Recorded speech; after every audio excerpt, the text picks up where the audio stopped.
Hello, Joshua Collin here. That I do a teardown video. This is the first one that I'll do out of many, and plus this is sort of an update on my life. This is a fan motor, just your cheap Chinese. This one is a Glory fan motor. And these fan motors are the 3-speed type that just has non-grounded, and they're like this fan. This is my newest fan.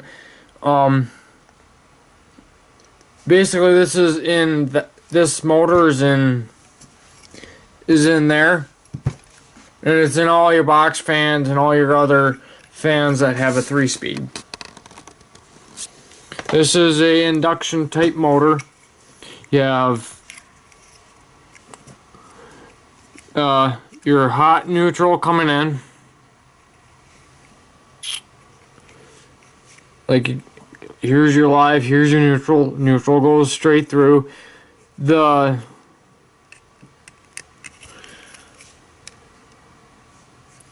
live gets split into 3. You also got a capacitor for starting. And this is your, sorry, I have my knee in between.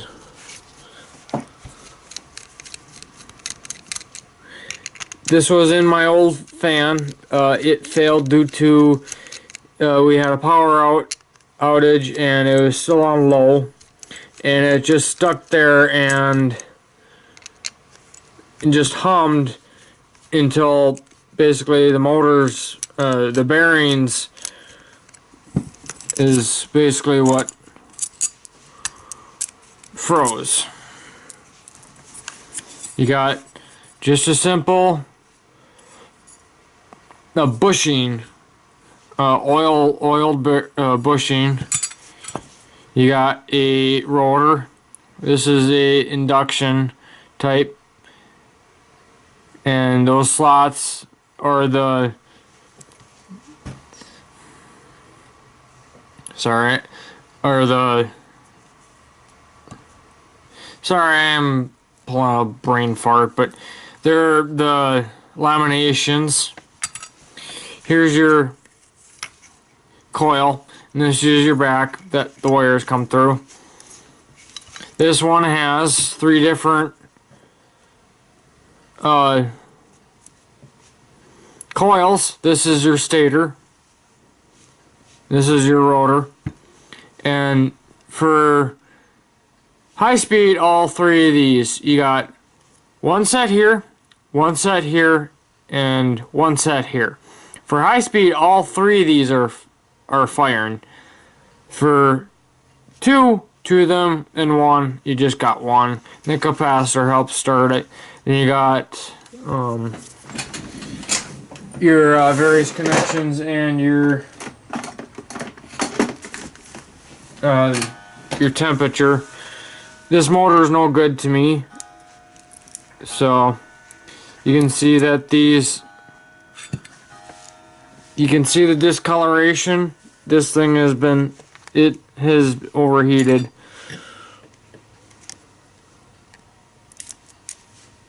Plus this is a real motor, so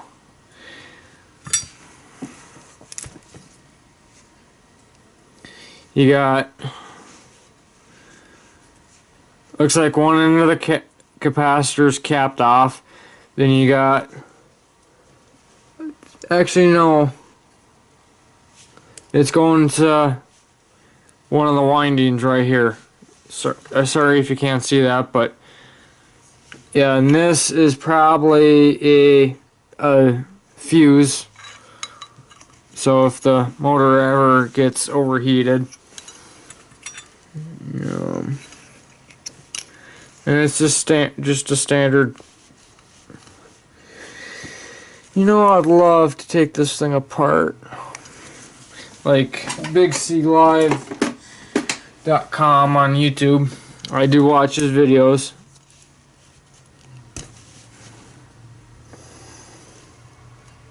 Even though I'm quite a bit behind.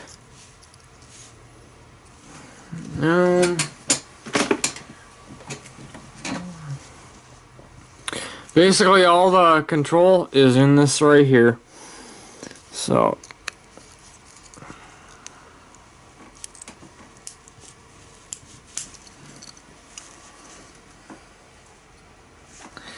I think I might have to.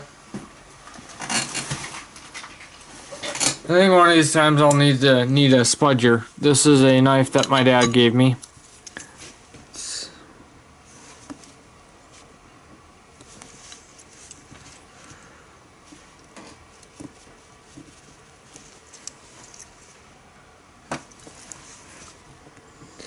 Watch, I stab myself like he does sometimes.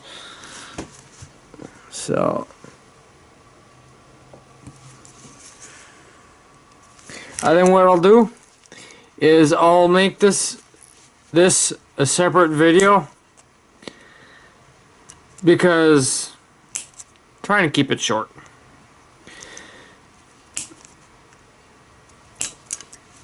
Because that's really all that's in these motors. Then I'll do a separate teardown on the speed control.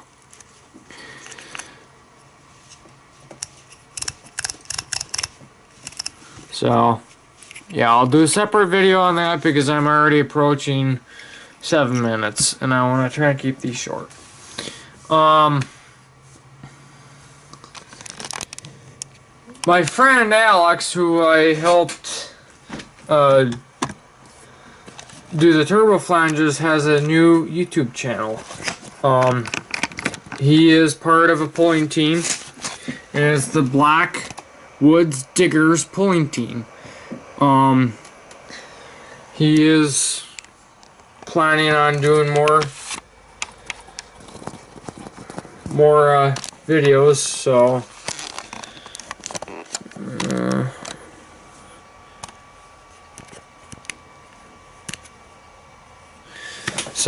yeah, this is the first time I have used this camera to record myself. Yeah, I have a mix master here. It takes a while for me to I shower every 2 days. Weekends, sort of up to debate. My car with this 10mm deep well socket, I bought new glow plugs for, and new glow plug harnesses, and I also did buy a frost heater, frostheater.com. I'll link it in the description. And all that will be going on my car. I measured the number 1 cylinder, which is closest to the radiator, depending what part of the world you are in, and it was over 200 ohms. I put my multimeter to 200 ohms, and it was larger than that. So I measured number 2, that was 1.6. The leads are 0.6 ohms roughly, so that one's good. And I couldn't get to the number 3 and 4 because sorry, it's been a long week, even though it's been Thanksgiving week. Even the reason why I can't get to those is there's a coolant pipe in the way. In order to put the frost heater in, I'm going to have to pull those out. In order to to put the new glow plug harnesses in, I got to cut the old ones off and solder them in, because the boots are starting to fail on the ones that are on the car. Those are 13 years old, so the 2 that I pulled off started to crack right up at the 90-degree bend.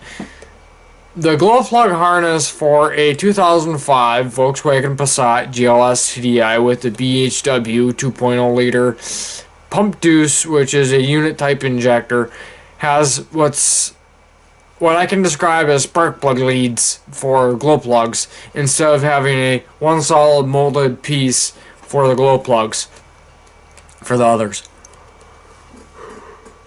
Which is interesting, unless I will be doing a video on how to replace the glow plugs on a BHW diesel engine.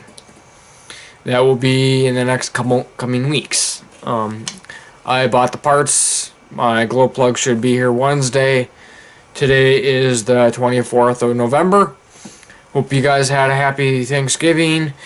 And I'm not sure when my spark plug or my glow plug harness leads will be here. And so, yeah. Again, it's already 10 minutes. Go figure. I bought a concrete screed a while back. I did mention in another video. I took that apart. The engine I took off. And let's just say it was fun trying to get the engine off because it has big circle pucks with a hole through the center and metal brackets as rubber isolation mounts. And I had to use a needle nose vice grips to hold the other end of the bolt to take the engine off. And I was taking it, and the bottom of it was full of concrete, and I was whacking at it trying to get it off to get the bolts to hold the vibration, which is just two pulleys with a counterweight on it on one side. And I smashed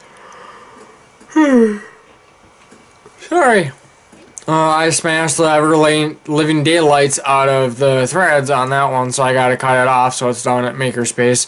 And the frame will be turned into a table for my engine rebuilding and my other projects that I do down there. So yeah, so yes, that lampshade is crooked. I just leave it like that. It's my night light, who cares? And my bamboo plant is about 3.5 feet tall, or about 3 feet tall. So I've had that for quite a few years. Yeah, now I've had to fix this Merry Christmas sign for, this is gonna be my second time. This time I gotta replace the switch. First time I redid the wiring. Still is acting up.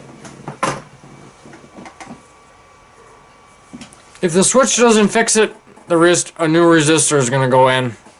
Then if that's, I'm just gonna put new LED strips in it. I've been getting rid of stuff. I took in a 5-horse Briggs & Stratton with a 1-inch shaft off a chipper. One of the oil fill plugs came out and pumped all its oil out and seized. And the rear main bearing, the one on the cover, seized, scored the shaft. And I took it apart last night and I tried to get the back cover off. Did not want to come off, so I ended up punching a hole in the bottom of the cylinder block and also the side cover, and that's now in scrap. I did save the carburetor, I did save the ignition coil, I saved the tin off of it, and I also saved the head, so don't worry, those parts are still good. That thing ran like a dream, so carburetor's perfect. So, and it's kind of amazing how small of a carburetor, it's probably E big around for a 5-horse gasoline engine. Which doesn't surprise me. It's older and there isn't so stringent emissions on it. So I hope you enjoyed my teardown. Sorry for the little rambling ending, but I thought I would give you up on what has been happening in the like 4 weeks. So